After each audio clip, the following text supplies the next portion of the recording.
봅시다. 로마서 5장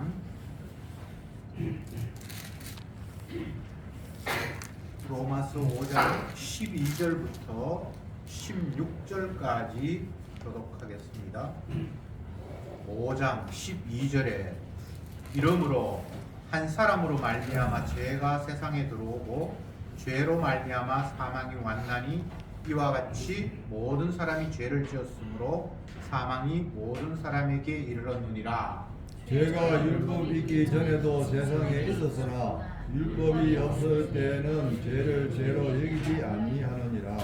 그러나 아담으로부터 모세까지 아담의 범죄와 같은 죄를 짓지 아니한 자들 위에도 사망이 왕노릇하였나니 아담은 오실 자의 표상이라. 그러나 이 언사는 그 범죄와 같지 아니하니 곧 한 사람의 범죄를 인하여 많은 사람이 죽었은즉 더욱 하나님의 은혜와 온 사람의 예수 그리스도의 은혜로 말미암은 선물이 많은 사람에게 넘쳤으리라.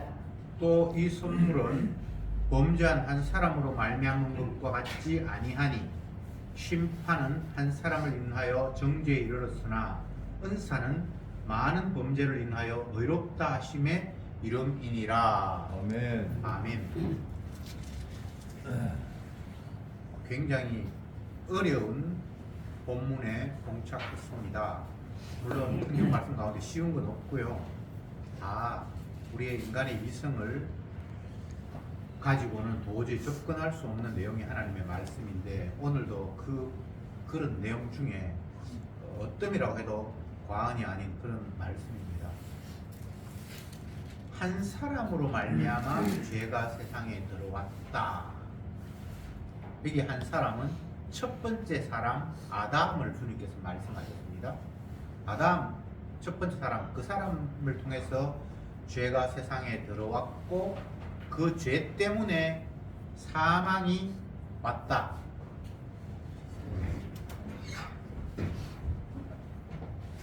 아담,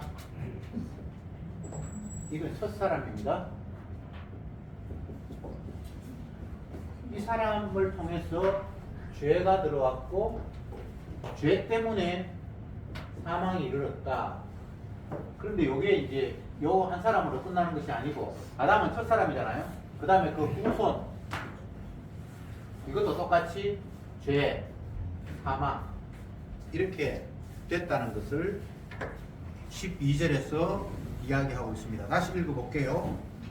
이러므로 한 사람으로 말미암아 죄가 세상에 들어오고 죄로 말미암아 사망이 왔나니 이렇게 돼 있죠. 그러면 이제 우리가 여기에서 아담이 죄를 범해서 죄가 세상에 들어왔고 그 죄 때문에 죽는다면 이건 아담 본인의 이야기지. 나는 아담처럼 그렇게 죄를 안 지었는데 라는 이런 논리가 충분히 성립이 되겠죠. 그래서 반발을 하고 싶은 생각이 있겠죠. 자, 다시 말씀드립니다. 한 사람으로 말미암아 죄가 세상에 들어왔대요. 그리고 그 죄 때문에 사망이 이르렀대요. 그러면 한 사람, 여기서 한 사람이라고 할 때는 여기 이제 아담, 첫 번째 사람 아담으로 말미암아 죄가 세상에 들어왔고 그 죄 때문에 사망이 그냥 지배를 해버렸다. 그러면 그 후손, 나 아담 같이 그렇게 죄 안 지었는데 라는 말을 할 수가 있잖아요. 근데 여기는 그런 논리를 말하는 것이 아니라 아담이 죄를 범했고 그 죄 때문에 사망이 왔으니까 그 후손도 그냥 이 범죄 안에 있다는 이야기를 그냥 일방적으로 선언을 해버린 거예요. 여러분 좀 억울하지 않습니까? 우리 조상 첫 번째 인간, 나 얼굴도 보지도 못했는데 그 사람이 죄를 범해서 그 죄 때문에 사망이 왔다. 그건 뭐 그렇게 있을 수 있지. 근데 나는 아담 아닌데 이렇게 반발하고 싶은 마음이 우리에게는 꿀떡같이 있습니다. 그런데 성경은, 하나님은 그걸 용납하지 않고 아담 죄 지었지, 사망했지, 너희들도 그 범죄 안에 다 있어, 세상은 그 범죄 안에 갇혀 있어 라고 일방적으로 선언을 해버린 거예요.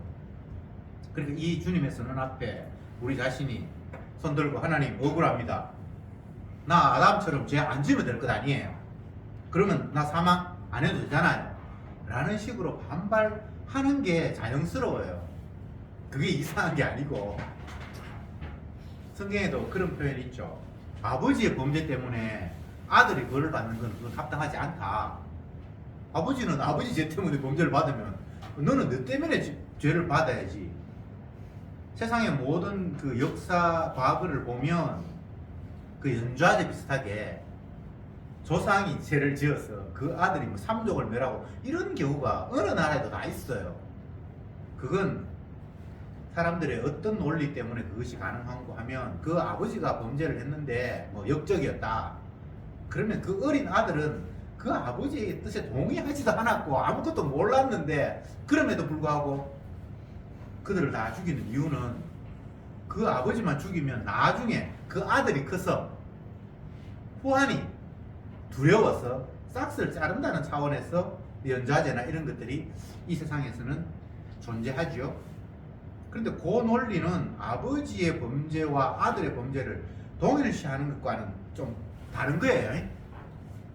그런데 성경은 그렇게 말하지 않고 첫 인간 아담이 죄를 범해서 그 죄로 말미암아 하나님께서 사망이다 그렇게 선언을 했다 이렇게 말씀하시고는 그 후손도 그 범죄 안에 다 들어있다 이렇게 일방적으로 뒤집어 씌워버렸다 이 말입니다. 그러면 이제 이 논리를 우리가 해결을 해야 되잖아요.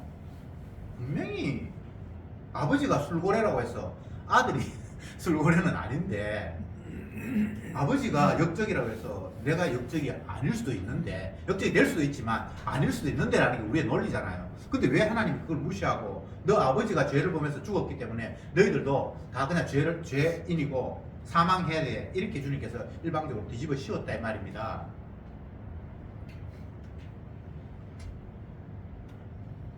그러면서 지금 제가 로마서 5장 12절을 하고 있습니다. 이 앞부분에 읽었죠. 뒷부분에 이와 같이 모든 사람이 죄를 지었으므로 사망이 모든 사람에게 이르렀다. 그러니까 대표 원리를 이야기를 하고 있어요. 아담 한 사람 범죄했지 사망이야. 그것처럼 아담이 우선 모든 사람도 죄를 범해서 사망이 이르는 거야. 이렇게 주님께서 12절에서 분명히 못을 박았습니다. 여기에는 예외가 없습니다. 제가 그 대학 입학 시절에 정말 친한 친구가 지금도 뭐 연락하고 있는 친구 중에 한 명인데, 그 친구가 집이 너무너무 가난했어요. 그래서 자기의 형편으로는 대학을 진학할 그런 능력이 안 됐어요. 위에 형님도 있고 동생도 있고 뭐 겨우겨우 먹고 살아가는데, 그래서 대학은 가고 싶은데 부모가 등록금을 대줄 형편도 안 되고, 그렇게 해서 걔가 고심을 하다가 육군사관학교에 가면 국가에서 졸업할 때까지 모든 걸 다 대주고 돈 한 번 안 들어도 대학 갈 수 있다는 이제 소식을, 정보를 이제 듣고 육군사관학교 시험을 쳐서 합격을 했어요. 그래서 막 친구들이 다 축하하고, 그때 육사가 그렇게 점수가 낮지 않았어요. 상당히 점수가 높았거든요. 그래서 좋아했는데 마지막에 면접에서 그 서류 심사에서 불합격이라는 통지가 갑자기 날아온 거예요. 그러니까 너무나 실망을 했죠. 자기는 친구들처럼 가난해도 대학 가고 싶었는데 시험 1차 다 합격을 했는데 면접에서 마지막 서류 전형에서 떨어졌는데, 그 이유가 외삼촌 중에 한 사람이 일본에 가서 조총련에서 활동했다라는 그런 뭐가 자료가 나와서 시험에 떨어졌다는 거예요. 그래서 자기는 외삼촌 얼굴도 본 적이 없는데 그 외삼촌이 일본에 살러 가서 거기에서 북한하고 관계된 어떤 조총련 그런 데서 활동했다라는 이유로 한국에 있는 그 조카가 대학 진학에 실패를 해버려요. 그때 막 이제 대학 가려고 하는 19살, 20살 우리의 심정으로는 진짜 그게 하늘이 무너지는 것 같고 이해도 할 수 없는 그런 엄청난 일이었죠. 제가 지금 그 이야기하는 것은 이 오늘 본문을 이해하기 위해서입니다. 누구 때문에, 나 아닌 다른 사람 때문에 내가 어떻게 된다라는 것이, 이거 지금 너무 억울한 거예요. 그런데 성경은 그렇게 지금 이야기를 하고 있어요. 네 조상 아담 우리를 보지도 않았는데 우리 아버지도 아니고 할아버지도 아니고 정조부도 아니고 저 위에 처음 인류가 시작된 그 사람이 하나님 앞에 죄를 보면서 죄로 말미암아 죽었다. 그렇기 때문에 너희들도 죄로 말미암아 죽는다. 하나님께서 이렇게 말씀을 하셨습니다. 그러면서 13절에 또 봅시다. 죄가 율법이 있기 전에도 세상에 있었으나 율법이 없을 때에는 죄를 죄로 여기지 아니했다. 이 부분도 우리가 설명을 해야 되는데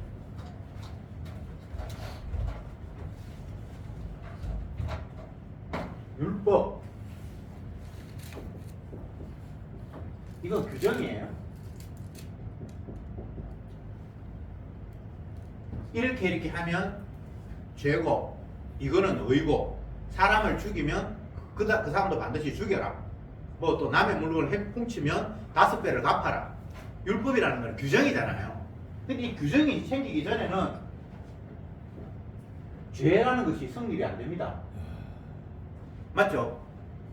규정이 없는데 오늘날 우리나라의 법도 어느 나라의 법도 뭔가 잘못한 것 같기는 한데 법 규정에 없다. 그러면 그 사람을 죄인이라고 규정을 할 수가 없어요. 맞죠? 예전에 그 군사가 군인들이 정권을 잡고 해서 그 군정 시대에는 뭐 비상계엄 그런 거 선포해가지고 사람들 통제 12시 이후에 다니면 그거 범죄다 해가지고 감옥에 막 집어넣고 교도소 가고 그런 일이 있었죠. 지금 생각하면 웃기는데 12시든 11시든 걸어다니니까 아무 문제가 없는데 어느 시간 이후에는 걸어다니면 안 된다라고 통제하는 그런 것. 그런 법이 없었으면 12시에 뭐 다녀도 아무 문제가 없어요. 몇 년 전부터 간통제라는 게 이제 말이 안 된다고 해서 법을 없앴어요. 그전에는 그런 법이 있었는데 지금은 간통이라는 말을 할 수가 없는 거예요. 저들이 시간도 멀쩡하고 저들이 좋아서 무슨 일해도 그 벌을 물으면 안 된다. 제가 지금 말씀드리는 것은 법이라는 것은 뭔가를 규정을 해서 그것이 잘못됐다. 잘못된 것 아니다 라고 하는 것이 법이잖아요. 근데 오늘 본문의 13절에 보면 율법이 세상에 있기 전에도 죄는 이미 있었다는 거예요. 무슨 말인지 이해가 되죠? 율법이라는 것은 성경을 보면 모세 시대에 주어진 거예요. 근데 모세 이전에 진짜 아담 첫 번째 인간 이건 모세는 훨씬 후세 사람이잖아요. 이때 하나님이 율법을 규정을 주셨거든요. 그 이전에 아담은 율법이 없으니까 죄를 죄로 규정할 뭐가 없잖아요. 그런데도 이미 죄는 있었다는 거예요. 주님께서 그렇게 말씀하신 거예요. 이걸 말씀하시는 이유가 뭔가 하면 율법이라는 것은 죄를 죄로 밝히기 위한 목적으로 주어졌지만 그전에도 죄가 없었던 건 아니야 이 말입니다. 아들이 잘못을 했어요. 그래서 아버지가 회초리를 하나 구해왔어요. 그러면 회초리를 구해오기 전에는 죄가 없었습니까? 그건 아니잖아요. 죄를 죄로 벌하기 위해서 나중에 회초리가 준비된 거잖아요. 그런 식으로 이해를 하면 됩니다. 그러니까 인간이 처음 만들어질 때부터 그는 죄를 범했고 그래서 죄가 이 세상에 팽배해졌고 그 죄의 결과로 하나님께서 사망, 심판이라고 규정을 해버렸습니다. 그것은 바꿀 수도 없습니다. 그래서 그 후손이 그냥 그 범주 안에서 계속해서 살아왔다는 거예요. 그래 한참 살고 있는데 중간에 하나님께서 이게 법이야 라고 율법을 주셨습니다. 그러니까 법이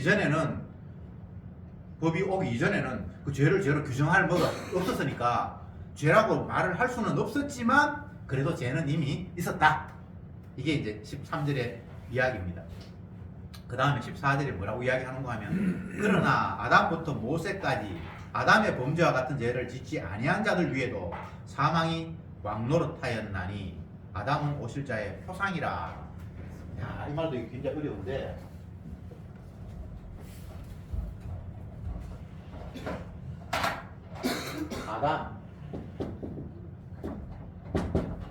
아담을 규정하면서 오실자의 표상이다. 이렇게 이야기했습니다. 오실자의 표상.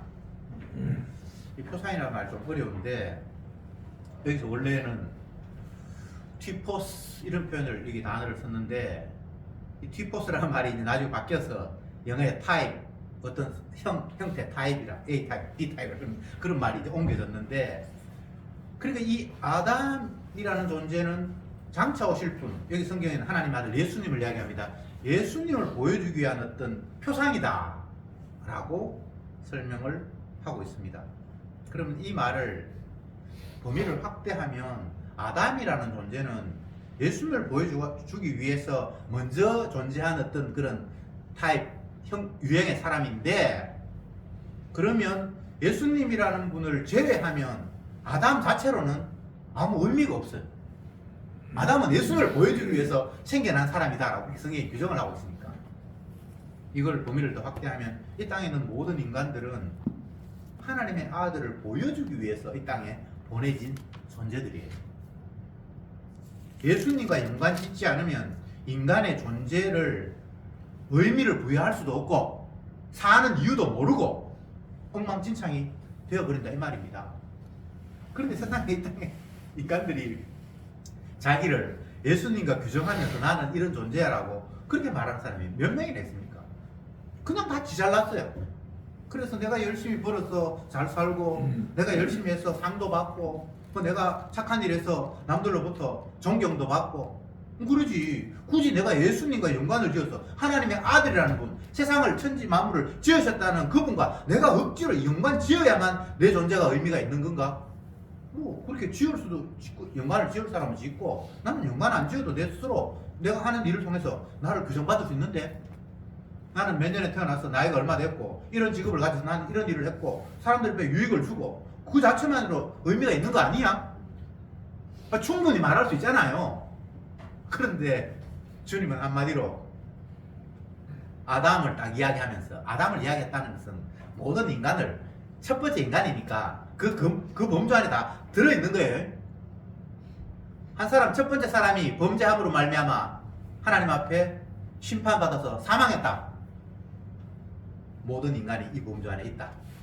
이렇게 이야기한 것처럼 아담은 오실 자, 장차 오실 하나님의 아들을 보여주기 위한 표본적인 인물로 이 땅에 보내졌다. 이렇게 한마디로 말함으로 말미암아 그 후손 모두가 다 예수님을 보여주기 위한 인물로 규정이 된 거예요.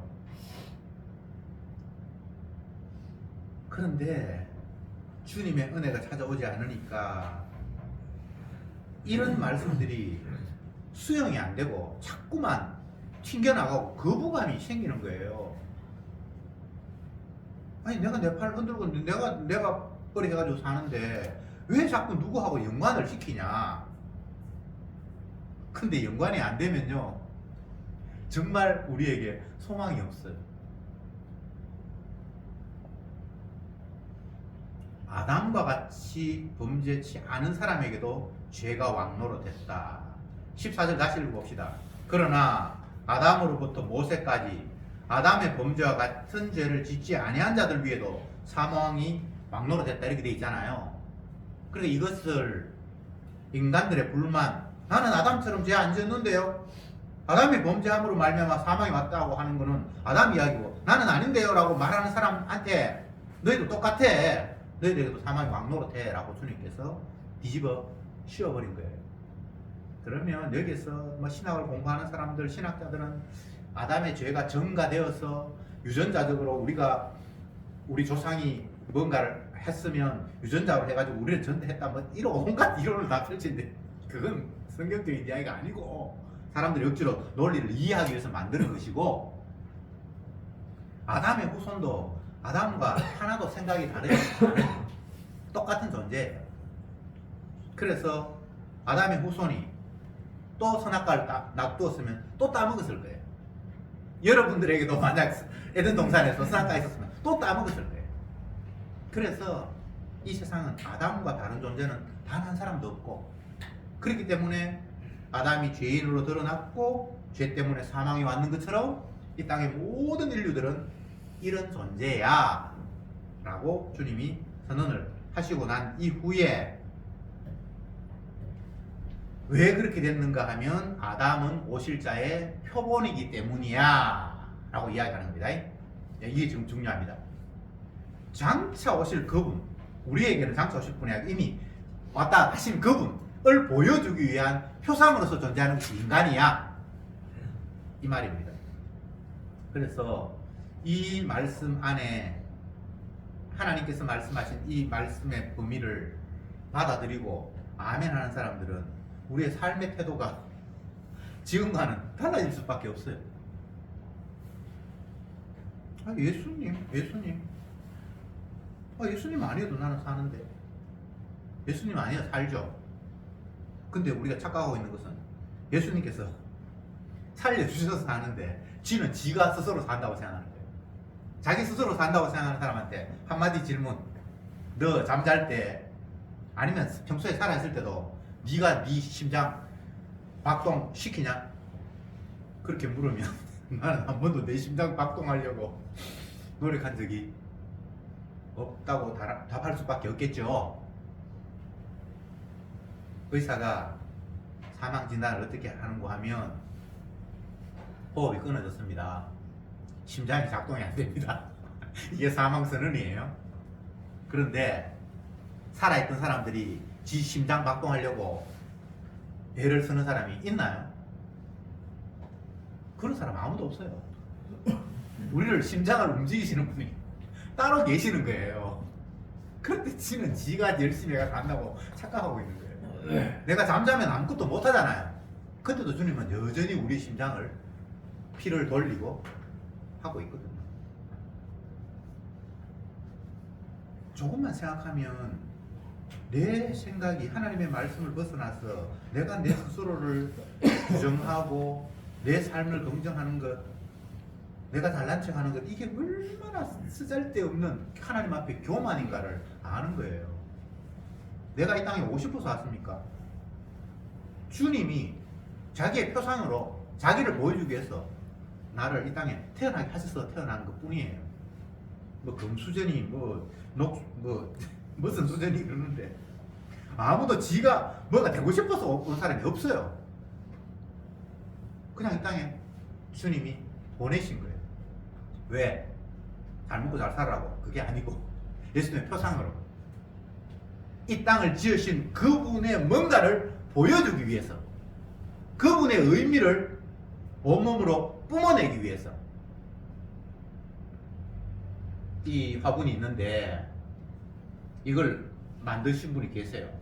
그럼 이 만드신 분이 이곳에 딱 두었다. 그럼 이게 이유가 있는 거예요. 본인은 몰라. 이유가 있어요. 우리 속담에도 핑계 없는 무덤 없다 이런 표현이 있죠. 물컵이 여기 있고 지금 녹음기가 여기 있고 성경책이 놓여 있고 누군가가 이곳을 여기에 두었죠. 저절로 있어 그럼 말이 안 되잖아요. 그럼 내가 여기 있어요. 이 저절로 있다고 그러면 말이 안 되는 거예요. 그러면 우리는 내가 여기 와서 있지. 그러면 네가 처음 태어날 때는, 네가 알지도 못할 때는 그거는 우리 엄마가 아버지가 못 낳았지. 그 말이 네가 너를 만든 게 아니라는 이야기거든요. 엄마 아버지가 낳은 게 아니고 주님이 엄마 아빠의 몸을 통해서 낳게 하신 거예요. 그 통로예요. 무슨 말인지 아시겠습니까? 최근에 서울대학교 산부인과 의사가 태교는 새빨간 거짓말이다 그렇게 해서 사회에 약간 충격을 줬어요. 그 사람의 이론은 태아는 듣는 귀도 없고 아직은 그게 미완성이 돼가지고 애가 금방 태어나도 눈도 보지도 못하고 귀도 안 들린대요. 태어나도 시간이 좀 지나서 시력이 돌아오고 귀가 들린대요. 근데 뱃속에 아직 만들지도 않았는데 뭐 걔가 음악 들어가지고 뭐 그거 새빨간 거짓말이라고 자꾸 그런 이론을 펼치니까 기형아가 태어나고 뭐 이런 애가 태어나니까 내가 어릴 때 뱃속에 임신했을 때 뭐 잘못해가지고 됐냐라고 이렇게 자꾸 죄책감을 갖는데 아무 상관이 없다고. 최근에 서울대학교 산부인과 늙은이 교수가 태교는 새빨간 거짓말이라고 이론을 전개했어요. 그 과학적인 근거를 가지고 금방 태어났는데도 듣지도 못하는데 뱃속에 있는 애가 무슨 음악을 듣냐고. 제가 왜 이런 이야기를 합니까? 인간의 이론들이라는 게 성경에 근거하지 않고 세상을 만드시고 우리를 지으신 분이 말씀하신 것이 아닌 그냥 우리의 상상과 판단력, 이것은 성경을 이야기하면 선악과를 다먹고 쉽게 얘기하면 하나님의 뜻을 어기고 자기의 수준에 따라서 뭔가 선악적인 판단을 하는 그 안목을 가지고 이건 이렇다 이건 저렇다라고 하니까 그게 새빨간 거짓말인 거예요. 이 땅의 모든 것들이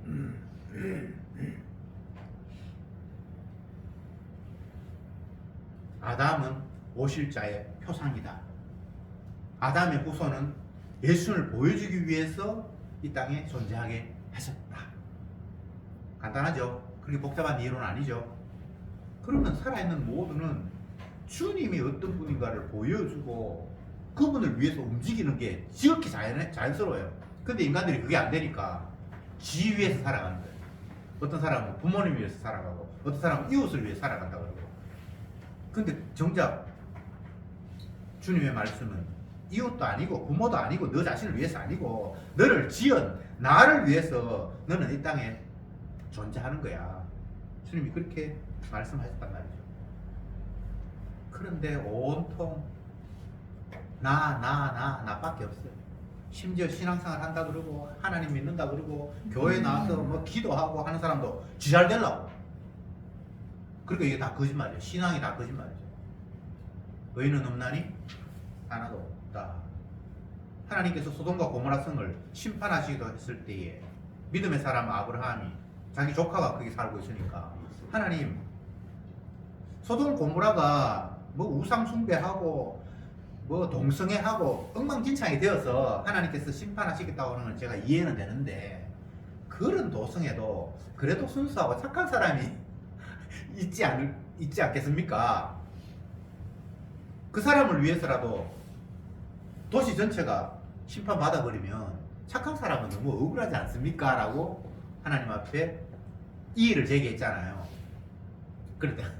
그때 이제 이의를 제기하면서 그 아브라함이 한 이야기가 그 큰 도성에 의인 10명이 있다면 그 의인 10명도 한꺼번에 죽으면 너무 억울하지 않잖아요. 그렇게 이야기한 하나님께서 그래 네 말 맞다나 의인 10명 있으면 내가 그 도성 안 멸망시킬게. 물론 그제는 인원이 더 많았습니다만 결론적으로 이야기하면 의인 한 명도 없었어요. 그래서 그 성은 멸망되어야 된다는 게 주님의 논리였어요. 물론 아브라함의 조카 롯을 하나님께서 그곳에 떠나라고 해서 빼돌려서 그는 죽지 않았습니다만 그가 의인이기 때문에 죽지 않은 건 아니고요. 그도 죄인이어서 멸망돼야 되는데 주님이 아브라함을 생각하셔서 그를 빼돌린 거예요. 자, 다시 본문으로 들어가서 아담은 오실 자의 표상이다. 아담의 후손은 예수님을 보여주기 위해 존재했다. 여기까지 이제 정리가 됐습니다. 그러면서 15절에 그러나 이 은사라는 말은 오실 자의 표상이 됐다는 거죠. 주님을 보여주기 위한 무엇이라는 거죠? 그게 은사입니다. 은사는 사실은 선물이에요. 아주 귀한 거예요. 이 땅에서는 인간들끼리는 은사라는 것들이 주고받거나 하는 게 안 돼요. 하나님으로부터 우리에게 귀한 것으로 주어진 것을 여기서 은사라고 합니다. 선물이라고 합니다. 무엇이 선물이니까요? 예수님을 보여주기 위한 그게 선물이라는 거예요. 우리에게 가장 보배로운 거란 거예요.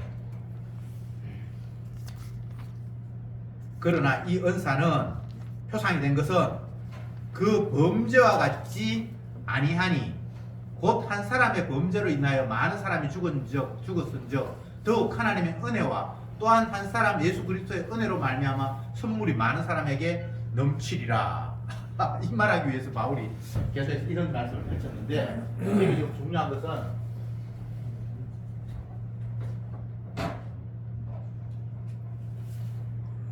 아담 죄를 범했다. 다만 이게 아담 한 사람뿐만 아닙니다. 온 인류가 이게 다 포함됩니다. 그런데 예수님 의를 행했다. 생명. 아담이 보여주는 것은 죄 때문에 사망한다는 것이고, 하나님이 아들을 이 땅에 보내준 것은 이분은 의롭기 때문에 영원한 생명을 얻는다는 것을 보여주는 것이고, 이런 구도로 세상은 움직이고 있다라고 오늘 본문이 말씀하고 있는 거예요. 그러니까 여기에서 이 아담이라는 인물들이 굉장히 중요한데, 뭔가를 보여주는 거잖아요. 표상이잖아요. 표상. 표상이라는 것은 아담은 오실 자의 표상이다 했으면 그 오실 분, 하나님의 아들, 예수님, 그분을 보여주기 위한 어떤 그 형태고 존재 이유인데, 예수를 빼버리면, 예수님의 뭔가를 보여주기 위한 것을 빼버리면 그 자체는 아무 의미가 없는 거예요. 길을 가다가, 차를 몰고 이제 길을 가다가 보면 중간중간 이제 표지판이 있어요.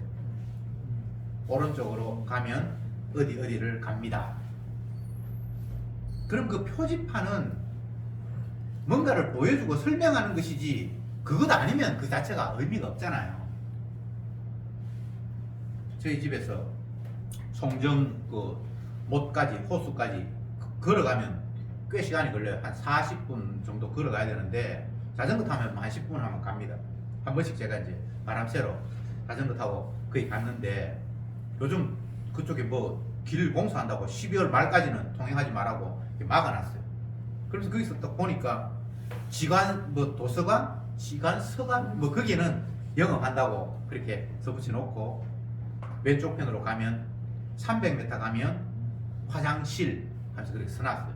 그래서 그때 이제 소변이 보고 싶어서 화살표 따라 갔는데 이 본문이 생각이 났어요.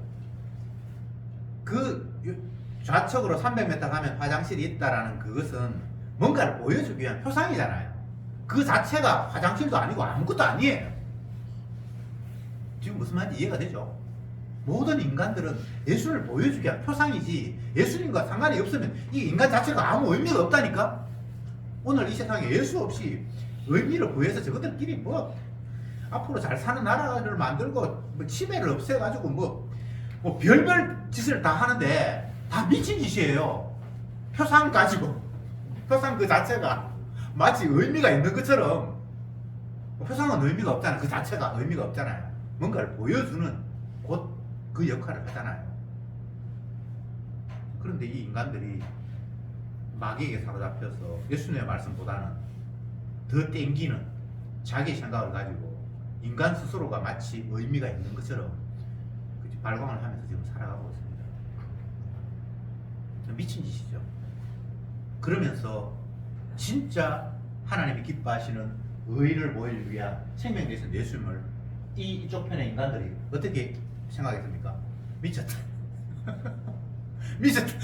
지가 미쳤는데 저쪽이 미쳤다라고 이야기한 거예요. 그래서 결국은 잡아 죽여버렸죠.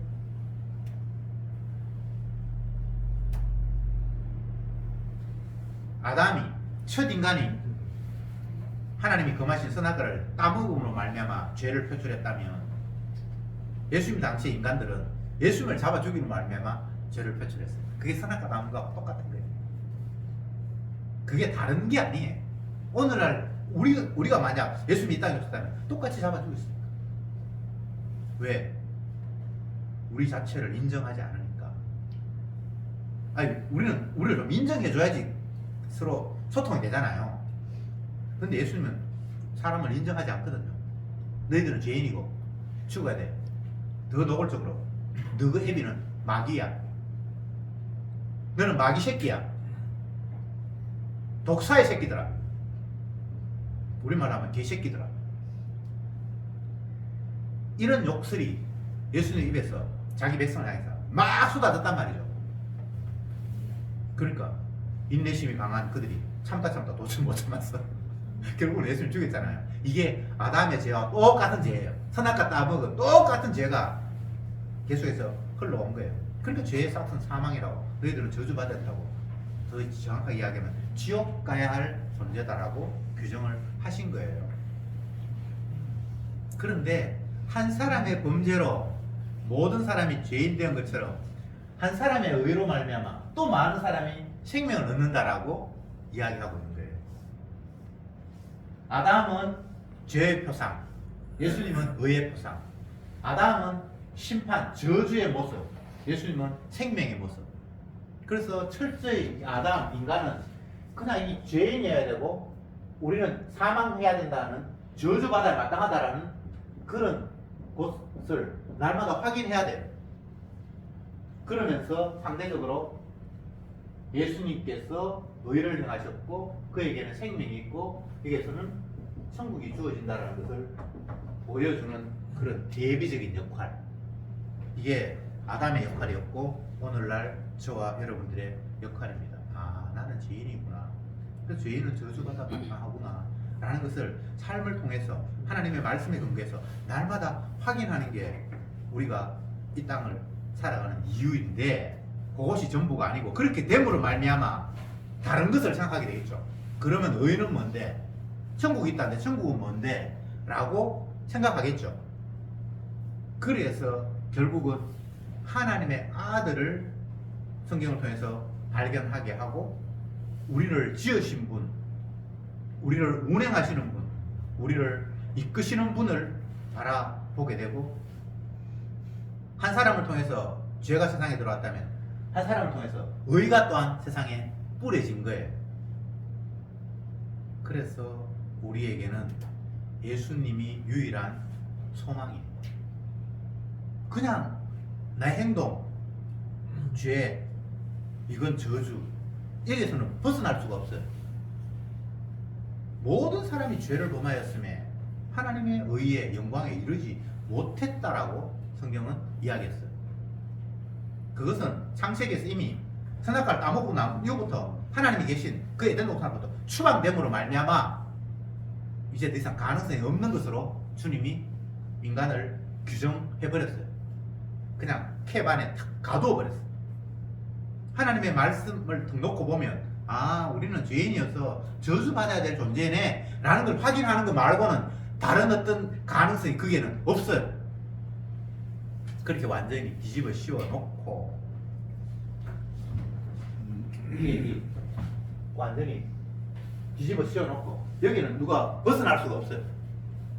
그렇게 해놓고 이쪽 반대편에 이런 세계가 있다라고 성경이 이야기를 하고 있는 거예요. 그래서 주님의 뜻을 이야기하고 기쁜 소식을 전하는 주님의 종들은 일관성 있게 인간의 실상을 이야기하면서 이것 아닌 다른 세계가 있음을 알려줌으로 말미암아 이것이 기쁜 소식이다 라고 펼치고 있는 거예요.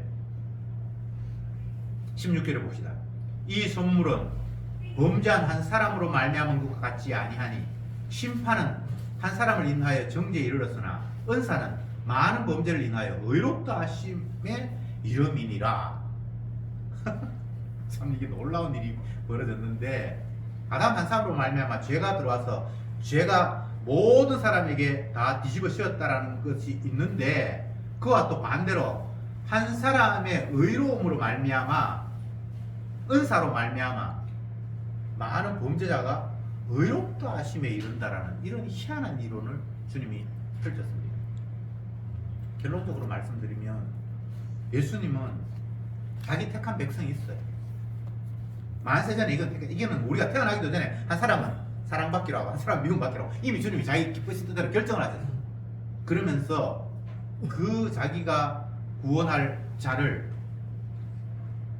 이쪽에 있으니까 죄로 말미암아 멸망할 수밖에 없는 그 범주 안에 놓여 있잖아요. 그래서 주님께서 그가 당해야 할 죄를 예수님이 십자가에서 대신 당함으로 말미암아 이제 그는 죄 없다, 의롭게 되었다 라는 식으로 주님께서 그를 그 죄에서 끄집어내는 방법, 그게 주님의 일하심의 모습이라고 오늘 본문은 이야기하고 있습니다.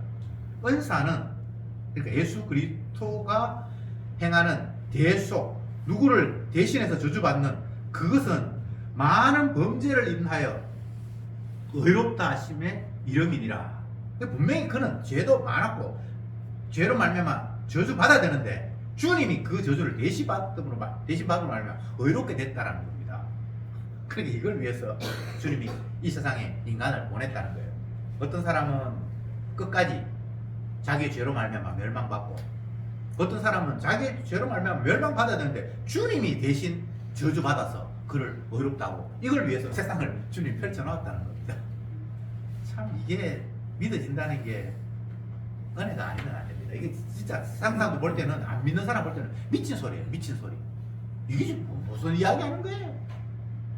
우리가 착하게 살아서 악을 없애고 그렇게 서로 행복하게 살면 하나님도 만약에 계신다면 얼마나 기뻐하실까? 이게 세상 사람들의 이론인데, 주님은 그렇게 우리에게 착한 걸 기대하거나 바르게 사는 것을 기대한 적이 없어요. 왜? 너희는 생각하는 것이 어릴 때부터 악하기 때문에. 우리에게는 의가 나올 수가 없습니다. 그래서 하나님이 기대하지 않습니다. 다만 그 불가능한 죄악 가운데 있는 그들 속에서 내 택한 백성에 있어서 내가 얼마나 너희들을 사랑하는지를 한번 봐 라고 하면서 자신이 대신 대속물로 희생당했다는 것, 이걸 그냥 보여주는 것이 주님의 일하심이고, 그것을 깨달은 사람은 자기 잘난 척 하지 않고 주님의 대신 하심을 감사하고 자랑하고 찬양하게 되는 것, 끝. 그거 말고는 다른 게 없습니다. 이게 주님 말씀하신 기쁜 소식이에요. 물론 이 이야기가 아멘으로 받아들여지는 자에게는 기쁜 소식이죠. 아닌 사람에게는 개소리예요. 기도합시다. 주님, 우리가 하나님의 말씀을 펼쳐놓고 보니 도대체 나의 상식과 판단으로는 용납할 수 없는 이상한 논리들이 너무나 장황하게 펼쳐져 있습니다. 그런데 웬일인지 그 이해할 수 없는 이야기들이 거부할 수 없는 말씀으로 우리에게 자꾸만 쏟아부어지고, 결국은 내 이해할 수 없음이 그 이론이 잘못돼서가 아니라 내가 망가져 있기 때문에 그 하나님의 말씀이 이해할 수 없는 것으로 깨달아지면서 점점 더 우리의 실상들이 노출되고 내가 얼마나 엉망진창이 되어 있는가를 깨닫게 하시니 참으로 감사합니다. 주님의 죄를 대신하신 그것 외에는 우리를 의롭게 할 방법이 없기에 오늘도 저들은 주님의 그 십자가의 은혜만 감사하며 찬송할 수밖에 없게 하시니 진실로 감사합니다. 이 주님의 기쁜 소식을 땅끝까지 전파하도록 우리에게 말씀하셨사오니 주님의 도구로 우리를 사용해 주시옵소서. 예수님의 이름으로 기도드리옵나이다. 아멘.